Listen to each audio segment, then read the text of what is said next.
देख रहे हैं क्योंकि इस बार कमेंट आपके भाई ने पढ़ने हैं, आपके बेटे ने पढ़ने हैं, कमेंट पढ़ने हैं आप लोगों के।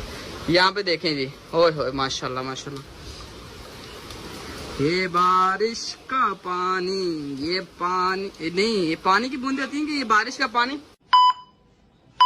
सारे वाले गाइस ये देखिए इतनी हसीन बारिश हो रही है, लेकिन मैं जो हूँ ना हमेशा इधर ही खड़ी होती हूँ, मैं आगे नहीं जाती।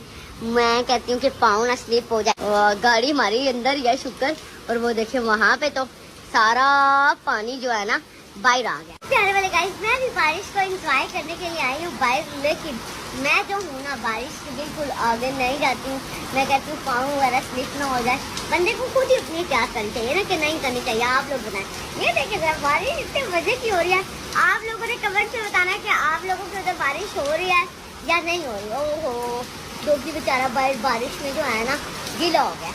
इतनी इंतहा कि तेज तेज तेज दिल तो कर रहा है ना कि मैं बाहर चली जाऊँ। गाइस दिल थोड़ा थोड़ा करता है ना कि मैं बाहर चली जाऊँ, लेकिन